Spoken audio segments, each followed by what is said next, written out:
Welcome everyone to the Expansion of Wellbeing, How to Keep Employees Thriving webinar. Thank you all so much for joining us. Before we begin, I wanted to take a moment to let you know that we are recording this session and the recording will be emailed out to you within 2 business days. As you have questions, you may post them in the Zoom Q&A and we will answer questions at the end of the call.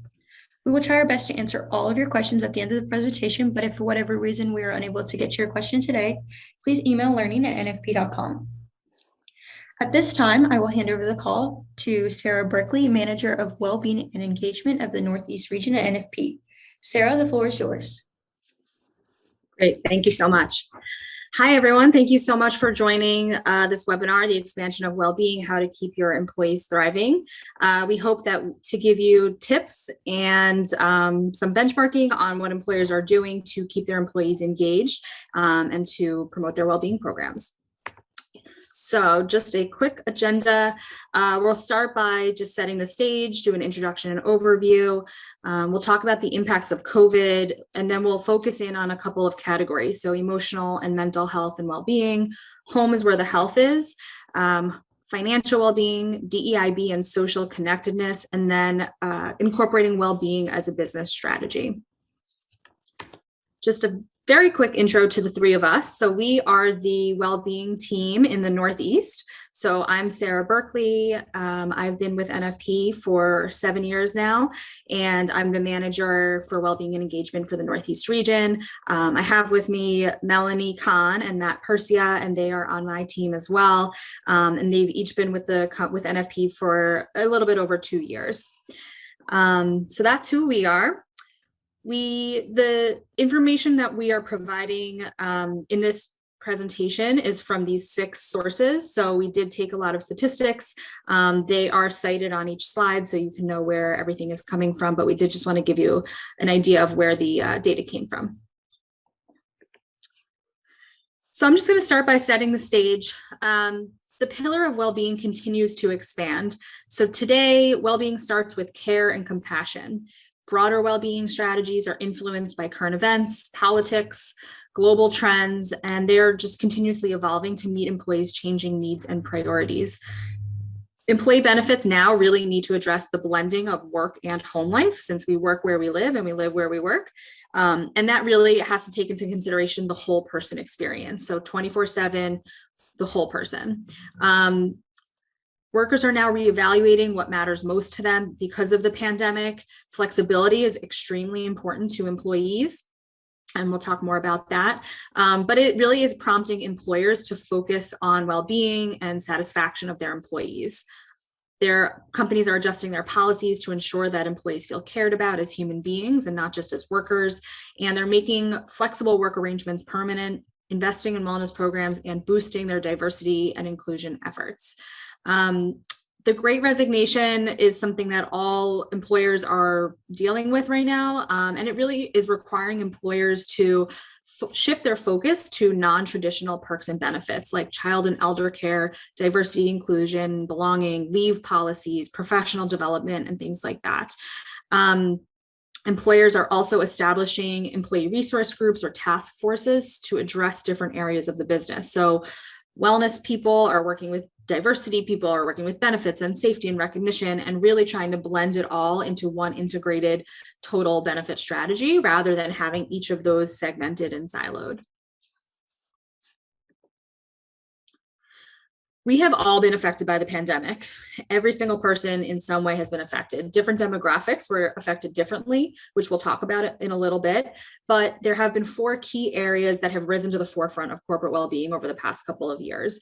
We'll go into detail about each of these 4, but just at a high level. One is the mental and emotional well-being, and that really has become a top category as a direct effect of COVID. The second is what we're calling home is where the health is. So that's making work-life balance the center of well-being. It's bringing physical health programs virtual. It's really bringing benefits and health into people's homes and providing access so that, resources are easy to get to. Financial wellness is another key category, which really actually was taking shape before the pandemic, but has excelled or accelerated during the pandemic, and particularly over the past couple of months with inflation. People are very concerned about their finances, and it's causing them stress, which affects their productivity. And lastly, probably the key to engagement at this point is fostering a work community of connectedness and DEI&B. The B stands for belonging. And, employees really need to feel like they are supported at their workplace and by their employer, and that they need to feel like they belong. And employees are leaving their jobs if they do not get that sense of security and support. So again, we'll talk about each of these, but that's sort of the high level. And I'm going to pass it over to Matt to talk about the impact of COVID. Thanks, Sarah. So we are actually coming up on my 2-year anniversary with NFP. I started in March 16th, which for most of us, that coincides with the exact 2-year anniversary of COVID. So yes, it has made a huge impact in business as we know it and well-being. So back in 2021, Gallup released a report that discussed the state of well-being using data collected in 2020, which was essentially the start of the pandemic. This looked at a variety of different things, including the effects of the pandemic, employee engagement and life evaluation, and daily negative emotions. Now, we've talked a lot about engagement, or I'm sure you heard a lot about engagements in the media or in just general workplace stuff. But engagement, as defined by Gallup, is from a 12-item questionnaire, and it reflects the involvement and enthusiasm of employees in their work and workplace. And based on those 12 questions, what you get is people stratified in a engaged state, not engaged state, or actively disengaged state. In 2019, employee engagement climbed to 22% after a decade-long trend of steady increase. And in 2020, when the pandemic hit, it dropped 2% to 20%. Now, I know 2% doesn't seem like a lot, but when you're talking about the total estimate of cost of low engagement to the global economy being a tune of about $8.1 trillion, every little percentage point does, in fact, count there. But it's not enough for employees to just be engaged at work. We need to consider what they're doing in their home life as well and need to be thriving there. So Gallup also defines thriving. It's a measurement by the best possible life scale. And that's assessing how people feel about their lives currently, and then how they expect to feel about their lives in 5 years. So employees who are engaged but not thriving typically feel high levels of stress, worry, anger, and sadness, despite their positive experiences at work. So even trying to foster a culture of positivity and well-being at work isn't always enough, and that's how it needs to bleed over into the home space. 45% of people say that their own life experience has been affected a lot by the coronavirus situation. And whether it's work or at home, the 4 key emotions that we're looking at from a negativity standpoint is stress, worry, anger, and sadness. And yes, over the past 10 years or so, these have increased significantly with some steady or some areas where they've declined, but year over year from 2019 to 2020 was the largest year over year increase, particularly in worry and stress. So the drop in engagement can be attributed to those people who have been affected by COVID a lot in their situation. And these emotions are very important. When we look at these 4 particular, there are bellwethers of burnout. But when employees are both engaged and thriving, the risk of burnout sharply declines. And that's what we're trying to get to, because we know that burnouts, employees experiencing burnout are 63% more likely to take a sick day and have 23% more likely to visit the ER. So over this time, 76% of employees experience burnout. That's 3 out of 4 workers have experienced burnout. And although 45% of the population has been affected a lot, everyone has been affected differently based on their current situation. And if you want to jump to the next slide, we could see that the challenges and stress experienced during the pandemic has impacted employees differently. And there's a lot of different reasons why, or different how it affected people differently. But we're looking at 4 key points. First one being people of color face disproportionate amounts of stress in all four pillars of well-being. You can see that on the graph on the right-hand side: physical health, social, mental health, and financial health. Secondly, younger generations face the most worry across the board, with the largest gap being in mental health. Third, essential workers are overall more worried about their well-being compared to non-essential workers. They have dealt with this on the front line since day one. They see it, they feel it every single day, day in and out. And then lastly, women reported more worry in financial and physical health compared to men. Now, the overall concerns regarding financial health cause the most amount of worry and regardless of any demographic. So that's one of the topics that we will cover in detail later. But a lot of the patterns of hardship and worry over time from the pandemic are direct reflections of affecting longstanding disparities in the social determinants of health. And we've heard the term social determinants of health a lot in the healthcare space, and now it's really affecting all these other areas or pillars of well-being. In the bottom, I have a definition from the Kaiser Family Foundation. The social determinants of health are the conditions in which people are born, grow, live, work, and age. They include factors like socioeconomic status, education, neighborhood, physical environment, employment. So when we're talking about well-being and health of employees, it's really important to think about how all these things can be different or differently experienced by your employees based on where they are and how they grew up. So now we're going to jump on to the next slide. And all these combined are driving factors for prioritizing the four key dimensions of well-being. A survey conducted by MetLife, and this is what all this information is, asks employers the impact of COVID specifically on the dimensions of well-being, and if they plan on changing services or offerings in each key area by either expanding, reducing, or effectively not making any changes. Mental health and emotional health, as you can see, is at the top of the list, with 92% of employers responding that they plan on expanding, and only 1% or less than 1% actually effectively reducing their offerings around mental health.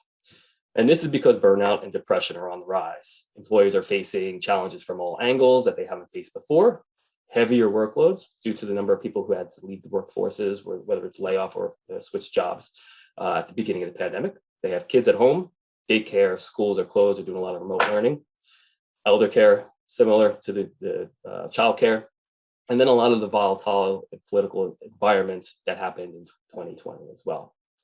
Now, second, third, and fourth around work-life balance, financial well-being, and social connectedness, these are really the ones that we're going to focus on in this presentation, these trends.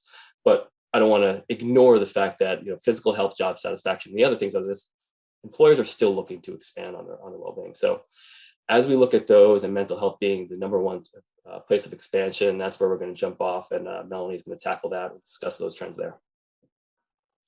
Awesome. Thanks, Matt. So as we've heard, mental health, and as we all know, mental health has risen in prominence as a priority since the COVID-19 pandemic began. And I just want to mention before I get into my slides that as Matt and Sarah have mentioned, we'll be speaking to a couple of different key trends that have emerged: financial well-being, DEI&B, social connectedness. But just want to mention that every single one of those trends all comes back and affects a person's mental health and well-being. And that is just why this is so important and an absolute must-have in a well-being strategy moving forward. So that being said, I do want to point out that daily negative emotions have been rising even pre-pandemic. Just wasn't really talked about, and the pandemic was certainly a catalyst and brought it to the forefront of the conversation.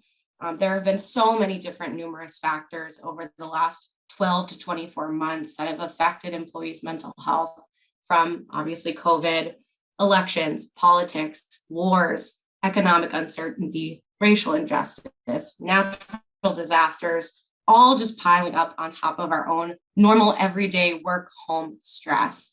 And this is affecting millions and millions of people. So our employees are feeling more stressed, more burnt out, and just more depressed.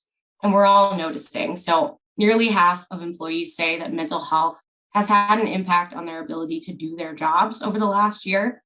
And employers are noticing that effect as well. So 46% of employers have mentioned that the mental health of their overall workforce is on an obvious decline.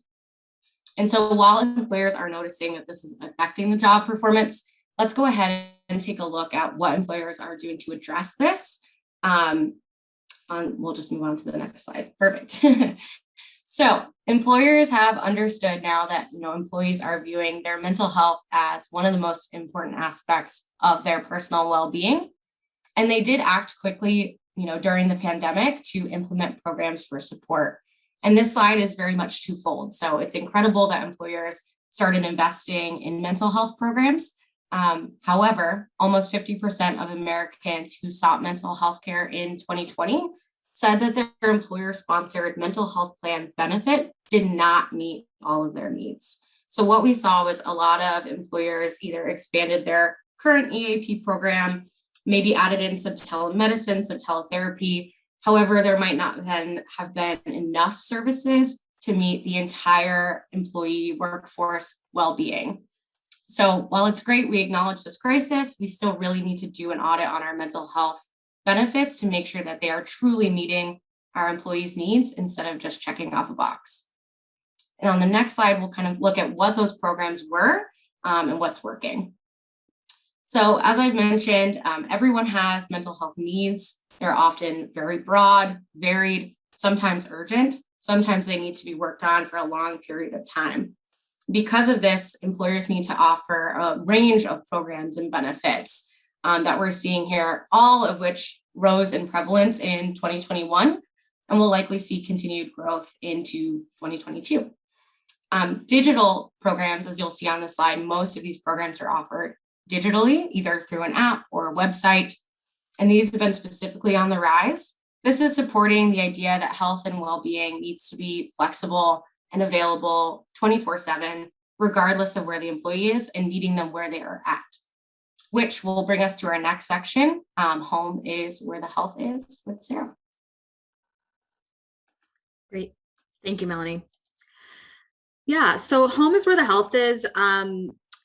Really is talking about how work life and home life are combining. We are in each other's homes. There's no longer any separation, and employers get the whole person, and they need to think about the whole person and how to support them and engage them. And that also includes the employee's family as well. So employees want flexibility. That's just number one. They want to work when, where, and how they want to, and they are willing to leave their jobs to find another one that provides that flexibility. A stat that I have here in the second bullet from LinkedIn said that when a company's job listing mentions the word flexibility, there's an increase of 35% engagement in that post. So it really is very important to employees now. They're really shifting their priorities because of the pandemic and want to make their work flexible around their home life. So flexibility, work-life balance, almost 76% of employees are interested in alternative work arrangements like a hybrid or remote flexible schedule situation. 55% of workers in their 20s are happier with their working situation now than they were before the pandemic. So employers are really taking note of this, and 44% plan to invest in work-life management benefits and programs. A note on flexibility, obviously there are some companies and some jobs that cannot be remote. So, flexibility though is still the name of the game, even in those situations. So companies are offering job shares, different shifts, compressed work weeks, and other forms of flexible scheduling to make sure that on-site employees can also shape their work around their personal lives.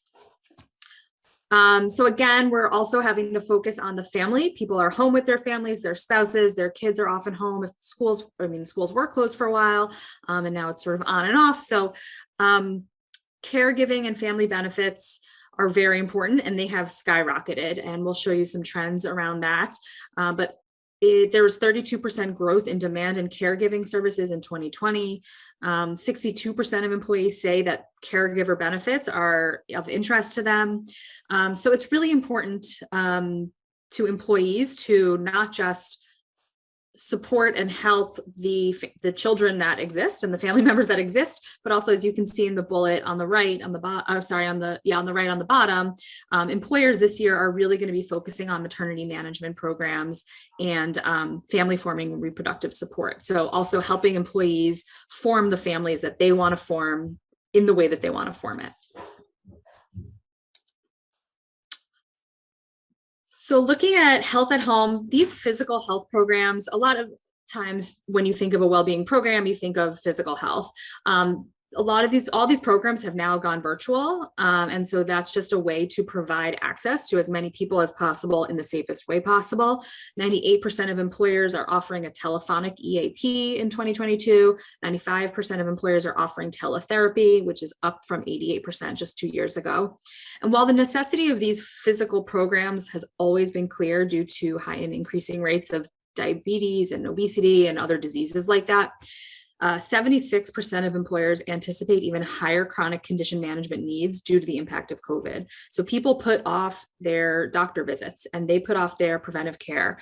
And so employers are anticipating that there will be some repercussions to that. So these physical health programs have become even more important, or will become even more important. And while over 2/3 of employers have converted to virtual services during the pandemic, many do anticipate going back on site in some form of hybrid within this year of 2022. Employers have significantly increased the types of programs offered to support work-life balance. So there's really a shift of when you're thinking about work-life balance, they're actually calling it life-work balance and not the other way around. 63% of professionals select work-life balance as a top priority, and that's overcompensation. So you can tell that's a huge call out for work-life balance and flexibility and how important it really is. The pandemic, again, has shifted the people's focus on what their priorities are, and it's shifted employers to focus on really showing that they care for their employees both in and out of work. Caregiver support and backup care, you can see from the chart here, did not exist in 2020, or they didn't measure it. So I think that speaks volumes that over the past just a couple of years, it went from not being an offering to, the majority, more than half of employers offering these types of benefits. And I see I think that trend will continue since now, we're all aware of the need for it. With that being said, I'm going to pass it back to Matt. All right, I get to talk about money. Thanks, Sarah. I could jump to the next slide. Well, we saw that financial well-being, again, was a top driver of stress and worry with populations or all employees, regardless of age, gender, or demographics. And there's really good reason why. Sorry, there, thank you. The financial stress impacts not only the mental health of individual, but when you see mental health be impacted, it is it impacts the physical health. It impacts productivity, performance, and we did note in a previous slide that the Gen Z, the younger generation, are the most worried about their financial health, particularly because they haven't been in the workforce very long. They're just out of school. You can see high student loans, student loan debt, things of that nature. And they just haven't built up the savings like the older generations. Some of the older generations or more experienced generations might have been forced out of, into retirement a little bit early, but a lot of them have that backup savings that they've had for a number of years being in the workforce. So 86%, it's a huge percentage of employees saying that finances are their top source of stress for them now and in the future. And then 27% of employees saying they're less productive at work. Worrying about finances while you're at work and trying to take care of bills and things of that nature really reduces the amount that you're able to do while you're at work that's work related. Now, what's really interesting is looking at the top causes of financial stress and anxiety. These are the top 5, but they're all kind of very different depending on the population and how they might affect people. So the ability to retire and plan on schedule, long-term savings, monthly expenses, medical health expenses.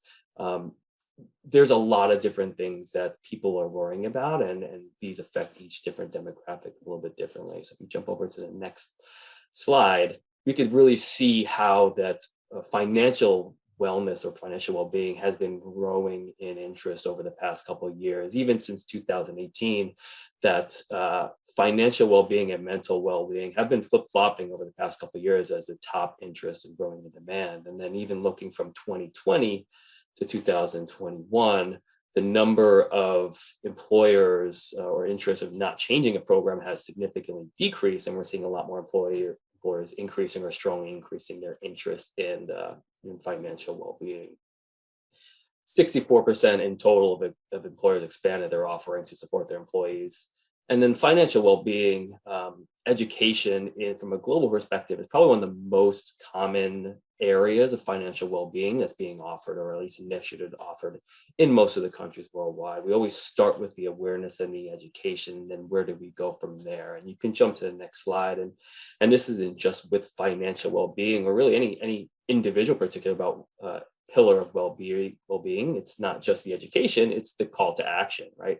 So employers prioritizing a focused offerings that require a call to action are the ones that are more effective in reducing financial worries. So it's great to have the lunch and learns or seminars or webinars where it's providing employees with information regardless of the topic. It's great to create the piece of awareness, but then where do people go from there? And they need that guidance and support, whether it's from coaching or counseling, for them to take the next step and say, okay, what should I do? Financial well-being, 90% of employers including this into their program. As you can see, there are over the 12 categories that are listed here. Every single one of them are increased interest in 2022.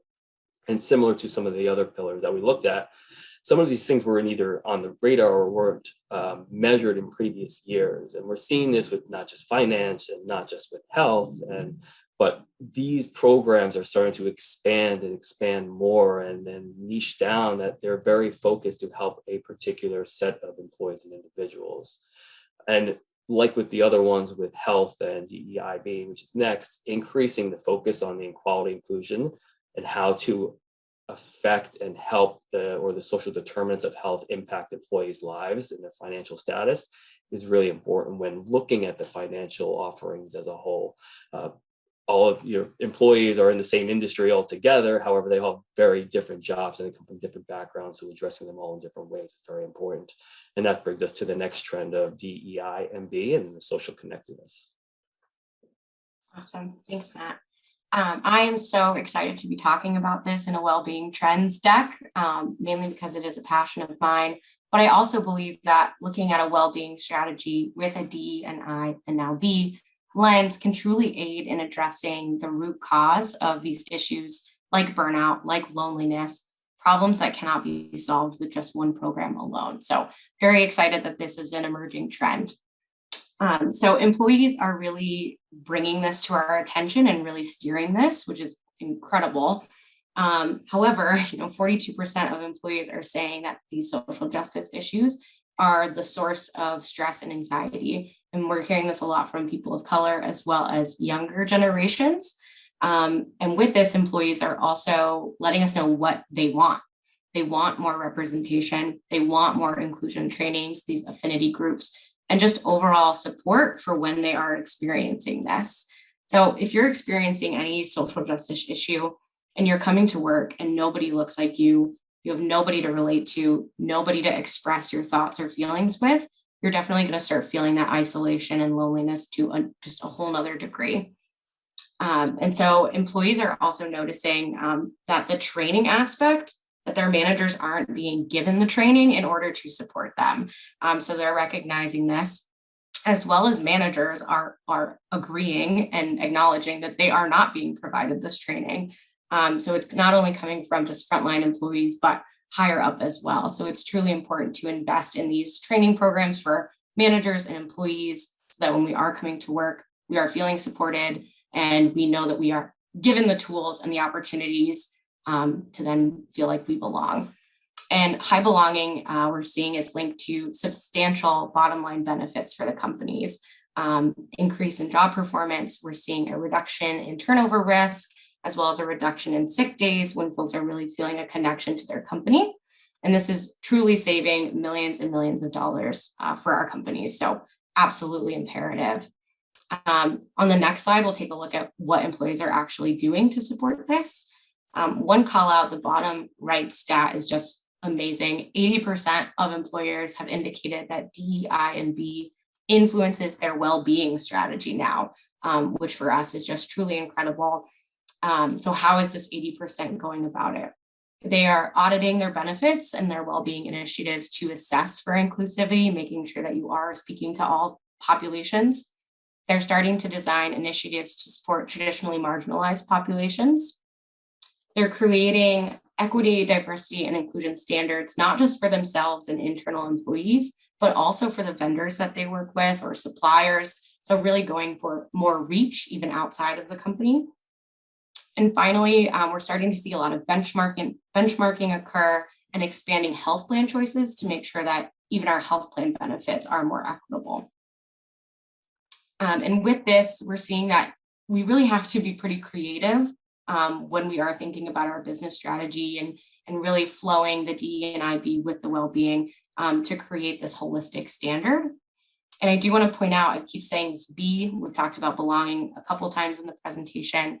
This is a newer subset, basically from the COVID pandemic, and the B stands for belonging. So now we're going to focus a little bit on social connectedness and what that means from a company standpoint. So a majority of employers are including a focus on social connectedness as part of their well-being strategy in 2022. This is focusing on supportive, positive relationships and social belonging. We're seeing that this is not only necessary for employee well-being, but also just super important for business outcomes like engagement. Companies are providing flexibility, especially for volunteerism. We're seeing a lot of increase in charitable match programs. We are expecting to see even more engagement in community involvement initiatives in 2022, especially like the team building activities, the collection drives, et cetera, especially as areas are able to safely meet in person again. Beyond promoting just connectedness within colleagues, employers are also putting programs in place to enable employees to maintain relationships with loved ones and their community members. So this is things like virtual social events or possibly in person now that we're in 2022. These employee resource groups, sponsoring events that incorporate families. So for example, both LinkedIn and Google have held Take Your Parents to Work Day instead of Take Your Kids to Work Day. Highly recommend giving that a search. It looks just like a ton of fun. So as I've mentioned, employers are being super creative in the programs and their offerings. They're really focusing on building comprehensive, holistic programs and their well-being strategy. And again, this isn't just to help employees, but it also just builds better business practices. And with that, I'm going to turn it over to Sarah to talk about well-being as a business strategy. Great. Thank you, Melanie. Attracting and keeping the best talent is key to a successful business. So well-being and the definition that keeps expanding play a huge role in that. You can see on the top right, employers continue to make well-being a meaningful part of their business strategy, and they really are investing in it. So 80% of employers are planning to increase the range and or level of investment in their benefits because of COVID. Almost 90% say that well-being plays a meaningful role in their business strategy, and they are spending money to provide these resources because employees are really demanding it. The Great Resignation, we've mentioned it before, we're all feeling it, but it's really forced employers to boost non-traditional benefits and perks. So developing career growth, creating family-friendly policies, providing financial services and education, encouraging physical activity, celebrating those who give back to the community. These are now really no longer a nice to have. These types of support and resources are a must-have. Also, I want to call out this box on the right side. So the leadership and manager focus. We always talk to our clients, to all of you, about how important it is to have the leadership involved and visibly involved in any sort of well-being strategy. So improving employee well-being, really, you have to have the leaders involved and engaged. They have to lead by example. They have to prioritize the manager's well-being. They need to create policies that support the overall well-being of employees, both in and out of the workplace. Managers play a key role in team engagement. In fact, they account for 70% of the variance in team engagement. So they have to be upskilled and get the right training so that they can be not just a boss, but also a coach and be able to have honest, meaningful conversations with their teams. They have to show that they truly care about their employees as people. And without that leadership from executives, from managers, it's not going to be a successful program. Employees are going to feel like it's really just all talk and they don't mean it. They're not going to feel like they have the leeway to participate in the program. So it's really important that leadership and managers are involved. Just a quick look at incentives, because this does come up a lot. In fact, financial incentives are on the decline. As you can see, year over year, fewer employers are using financial incentives, but still the majority are still using them. Some employers are reallocating some of the funds because of the pandemic. So they're now putting incentive dollars maybe towards other areas of well-being. So, they're still investing the money, they're just kind of doing it differently. Almost 70% of employers offer at least one non-financial incentive. So think recognition, raffles, things like that to get people interested in a well-being program. Premium reductions do continue to be the most common delivery method for incentives. And 600 has remained steady as the median incentive amount, and that's annually. And so while it's sort of interesting, this second bullet here on the left, even though financial incentives or the use of financial incentives are declining, more employees completed activities to earn the incentive in 2020. So people are still participating. So 43% earned the maximum incentive amount in 2020 compared to 40% the year before, and 38% earned a portion of the incentive. Up from 29% the year before. So that kind of takes us to the end. I'm going to pass it back over to Matt to kind of wrap it up, and then we will answer some questions. Yeah, go ahead, Matt. All right. So those of you who made it to the end, give yourself a little round of applause. On a Monday, going through all these slides and information and lots of words, I know it could kind of put you to sleep a little bit maybe, but we'll amp up the energy for this last piece. I get to talk about the last 4 trends. So if I start getting excited and motivated, I'll try not to go too high energy for this last piece. But looking at everything we talked about, there's a lot of common themes that are built in. We saw expansion of a lot of different well-being pillars. And now that there's not just one financial offering, there's not just one mental health offering, there are a lot that are considered within those larger pillars. So well-being from a whole is growing, right? It's not just health, it's not physical health, it's not mental, it's not emotional, it's not these stagnant pillars. It's a lot more than that. And they all do play a very large role in with each other and integrated. So the first one being home is where the health is. It emphasizes work-life balance is really being the center of well-being. We're seeing physical health programs, MSK programs, chronic care management programs really go virtual and digital, providing people with the opportunity to take advantage and access the program from their own home. They no longer have to go places. Friction is being reduced because access is being improved. And that really in itself is targeting the social determinants of health and providing people in maybe lower economic areas that might not have access to good health care. They have more chances to access better care now and take advantage of some of these offerings directly from the relationships and the programs that you're putting in place. Mental health and emotional well-being is top category of expansion as a direct reflection of COVID. 46% of employees experience burnout. That's a huge amount, 3 out of 4 employees. And again, the definition of well-being continues to expand into resiliency, mindfulness, mental fitness, sleep, happiness, purpose. All these different, what might be considered buzzwords, we're hearing them a lot more, but they all mean different things and mean different things to different people. So having a variety of different offerings and how you communicate them is really important to foster the emotional and mental well-being of your employees. Third, the fostering a work community and connectedness and DE&I with belonging specifically, and focusing on belonging is really the key to engagement. We want to have a diverse workforce. We want to feel like everyone's included, but from the employee perspective, I have to feel like I belong within the organization, that you care for me as well as everybody else, right? So 80% of employers are really using DEI&B as influences internally to overall their strategy and initiatives.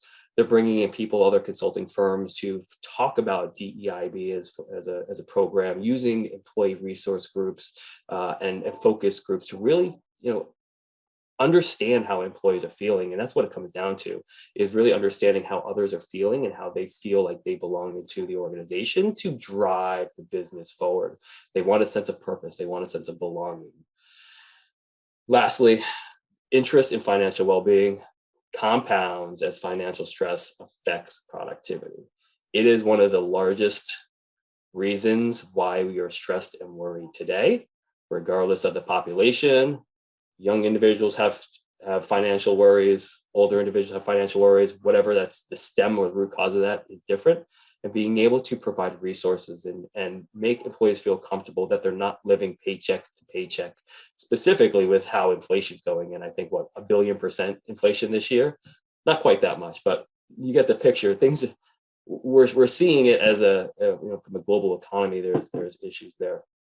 And when we look at these 4 pillars and well-being as a whole, it's continuing to expand. We're seeing the hyper personalization of every single well-being offering. So it speaks to everyone individually, pairing technology and artificial intelligence and logic functions to make each resource specific to me so it can help me and it can help someone in a different way. So everyone gets an individualized, personalized experience. Pairing that with human interactions and coaching, we see coaching kind of infiltrating all these different pillars in different ways, from financial coaches and counselors to the mental health and how prevalent that has been. These 4 areas, and not only the reason why employers identify them as interests and why we focused on them, is because once COVID's gone, these are 4 things that are still going to be there. We all love to say COVID's going to be gone tomorrow. However, there's going to be other pandemics. There's going to be other things that rise. And these are the things that are pushing the industry. And regardless of what's there, they're going to continue to expand. Better access to care, easier access to care, addressing the mental and the holistic person, and focusing on the employee experience. Everything the employee experiences from the moment they wake up and walk 10 feet to their desk or commute 10 miles or 3 hours, focusing on the different parts of the day, the experience and the different life states that people are in, and really making sure that they are supported in every way that they can. Now, that concludes all of the information that we have today. I don't know if there's any questions that popped up or in the chat.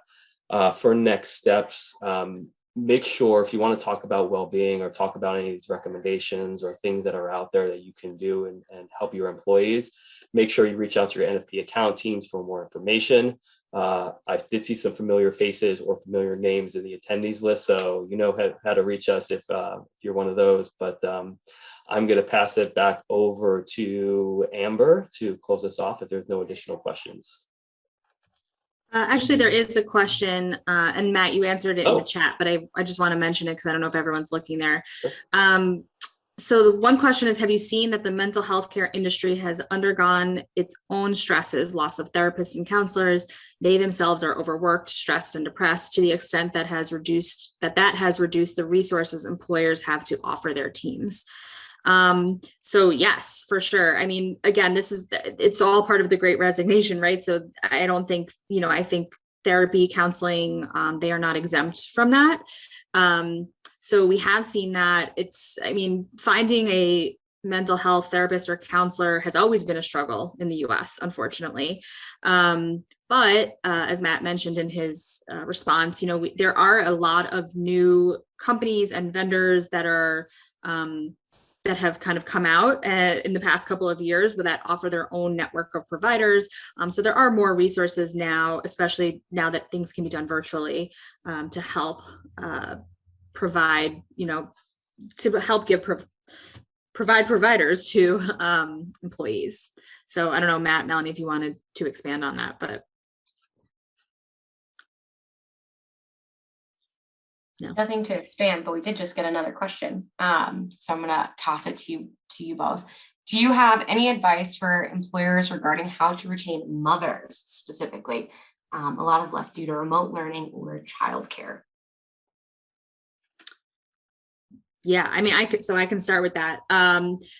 Yeah, I mean, I think there's statistics that, I mean, millions of women have left the workforce. Maybe not, I don't know. There's tons and tons of women have left the workforce. That is one of the groups that Matt mentioned earlier in the presentation that has been affected differently by the pandemic. They, you know, the share of housework and childcare tends to fall on the woman. So they're the ones who need to take care of the children when school's closed. So yeah, I mean, I think making sure that there are family-friendly policies in place. So definitely needs to start at the policy level. Flexibility is huge. So allowing not just women, I mean, all employees, but as much as possible, allowing people to work different hours. So if they, you know, need as much as your business can allow, but, you know, if they need to be with their children a couple hours during the day, maybe they can work more in the evenings, and allowing them to have that flexibility. And then there are programs in places that you can put in place as well. So things like, you know, things like the backup childcare, right? So it doesn't have to fall necessarily on the women. They're going to be able to have resources that they can pull in backup childcare when schools close. So there are a couple of things that you can do, and just making sure that culturally also, you know, it's the organization and the leadership at the organization is very vocal about supporting working mothers, supporting working parents, just so they know that that's something that's valued, and, you know, making it okay when something comes up if they need to shift their schedules around. So again, back to flexibility. Melanie, Matt, anything to add to that? Yeah, I would just add real quick is, you know, putting employee resource groups in place for those individuals is helpful, so that they can connect with each other, learn more about how they're tackling potential issues on an individual basis. I'm a huge fan on feedback.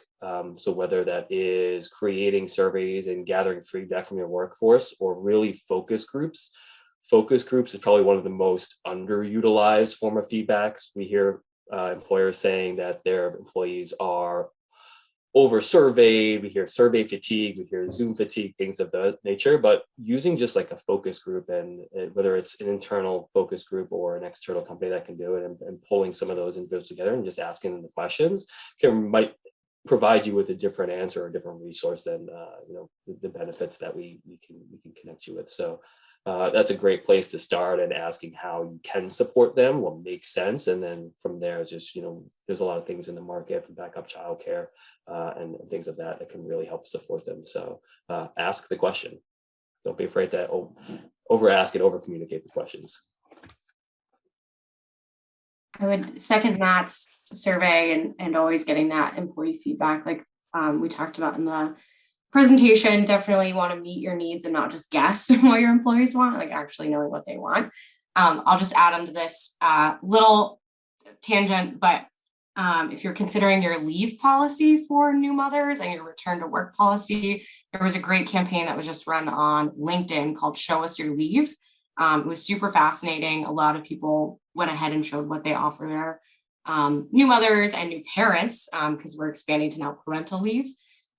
So if you're just interested in looking to see what your competitors or your other industry comparison, I thought the Show Us Your Leave campaign was super interesting and eye-opening. So definitely check that out on LinkedIn.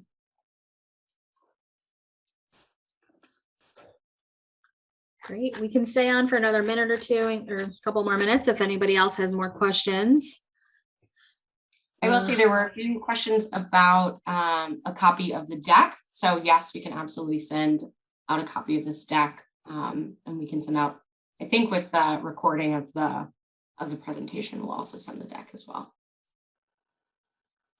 Yes. Okay, Another we did get question. another good question. Yeah. How do you balance the needs of moms and allow them to get the flexibility they need with the needs of employees without children? So that's a good question. And that kind of goes back to the, you know, you want to treat everyone equally, right? You want everyone to feel like they belong.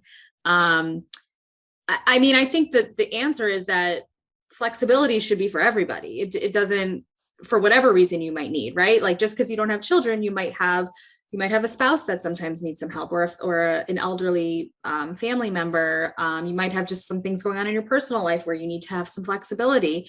So I just think it doesn't necessarily have to be specific to mothers or parents, but the flexibility really needs to be there for all employees. And that's really what people are expecting now. Matt, Melanie, anything to add?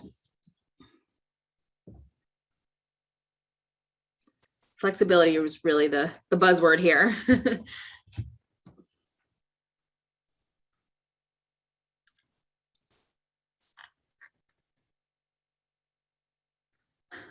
All right. Well, I don't think I see any more questions. But thank you, everybody. We really appreciate you joining. I'll pass it back over to Amber to close us out. Thank you, everyone, for sharing your valuable time and expertise with us today. At this time, I'd like to take a moment to ask you to take a short survey today. A survey will populate in a new window when you exit out of Zoom. Please take a brief moment to complete the survey, as it lets us know what topics are important to our listeners and helps make our education program as current and relevant as possible. That concludes our webinar for today. Thank you, everyone, for joining us, and have a great day.